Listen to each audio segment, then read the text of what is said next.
Karena ketika kita kehilangan budaya, maka yang terjadi kita adalah saling bermusuhan satu sama lain gitu.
Saya Sugeng Mas, jadi Sugeng Sularjo itu untuk lengkapnya. Asli Nglurah Tawangmangu, Kecamatan Tawangmangu, Kabupaten Karanganyar, Jawa Tengah. Untuk sejarah ini saya hanya mengutip dari legenda yang sering diceritakan sama pendahulu saya, jadi turun-temurun, itu tentang perjalanannya Mbah Prabu Brawijaya Mas. Jadi Mbah Prabu Brawijaya ya Sunan Lawu yang muksa di Gunung Lawu gitu.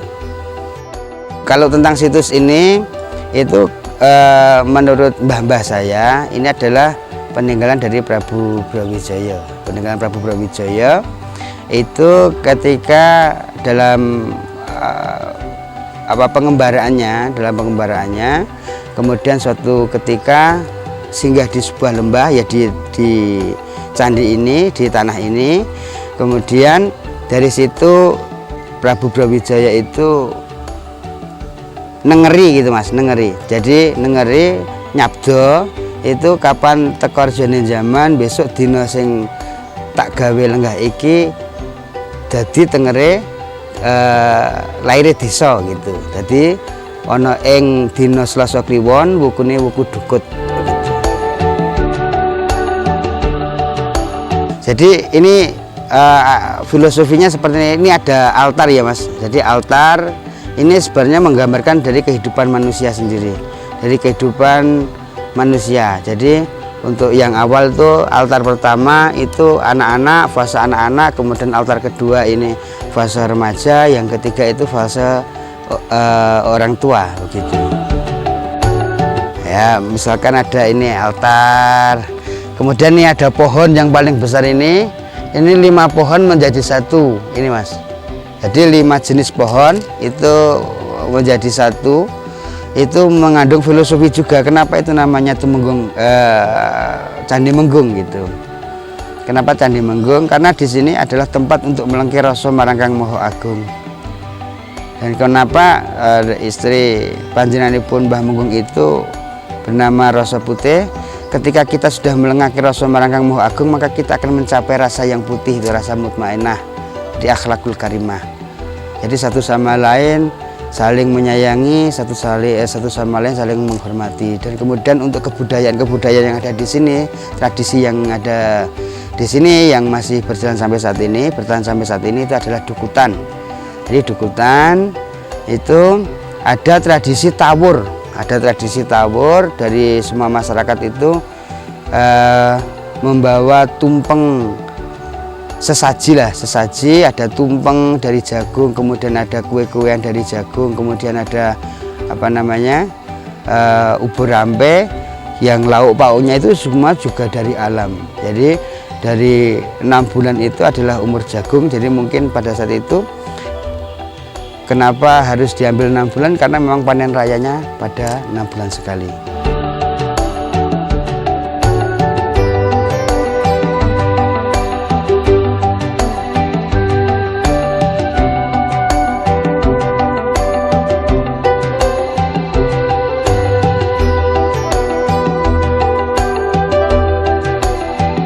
untuk sesaji sendiri itu sebenarnya bukan sebuah sesaji atau bukan sesuatu yang disajikan kepada siapapun. Itu adalah bentuk penghormatan kepada bumi, atau sebenarnya itu lebih pada kitab yang diajarkan oleh leluhur kepada setiap masyarakat yang ada di Desa Nglurah ini. Kenapa itu semua bahan bakunya itu terbuat dari alam. Itu ada polo gemantung, ada polo wijo, ada polo kependem. Lah polo gemantung ini sebuah gambaran seorang anak yang masih kecil di bawah usia. Jadi untuk angan-angan dan sebagainya selalu tinggi, selalu ngambang gitu. Kemudian polo wijo ini pada masa-masa usia remaja atau usia masa-masa mulai ngedunke dan ngunggahke perkara. Nah, kemudian polo pendem ini adalah gambaran bagi orang-orang yang sudah menep atine gitu, menep pikirannya, sehingga tidak terbawa oleh angan-angan yang begitu tinggi itu. Lah, kenapa ada tumpeng? Tumpeng itu adalah ajaran ketauhidan. Kita ketika pengen selamat, kita hablum minallah, kita harus metu dalam sik lempeng gitu. Jadi kenapa ada di tumpeng itu, di sekitaran tumpeng itu ada sayur mayur, itu ada ares, ada botok dan sebagainya. Itu semua dari panen alam juga, itu dari tumbuh-tumbuhan yang ada di Desa Nglurah juga. Itu ada ares itu adalah tempat lungguhe Gusti gitu. Nah, kemudian kenapa itu ada encek itu terbuat dari deling, wadahnya tumpeng itu. Ketika kita pengen metu dalan sik lempeng, maka kita harus diwadahi sama deling itu kan deling eling. Lah kemudian ada pelepah pisang adalah simbol dari ketauhidan.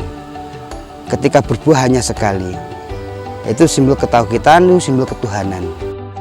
Yang pasti pantangan di sini itu pantangan paling besar adalah nasi beras. Ketika kita membawa nasi beras ya masuk ke wilayah ini, atau mungkin pas ritual kita tercampur dengan nasi beras, maka yang terjadi kapitunan, itu kalau orang Jawa Mas. Kapitunan itu celoko gitu. Yang mengikuti acara itu semua masyarakat Mas. Jadi ya memang sih untuk di penghujung zaman ini sudah mulai ada 1-2 yang meninggalkan tentang kebudayaan ini, tapi alhamdulillah sampai sekarang untuk masyarakat Desa Nglurah itu 75% sampai 80% itu masih mempercayai dan masih memegang erat untuk tradisi dukutan.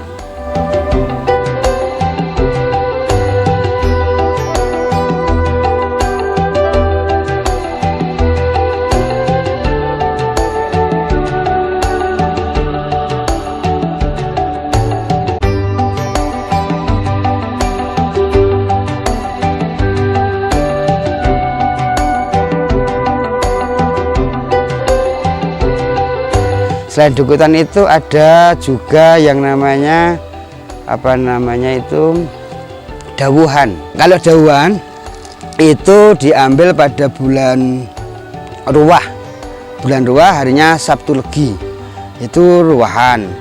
Kemudian ada lagi sadranan, nyadran dan sebagainya.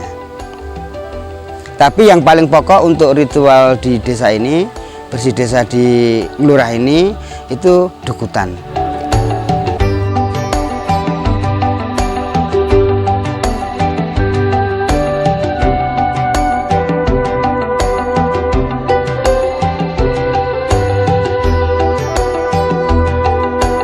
Harapan saya secara pribadi itu kepada kaula muda untuk meningkatkan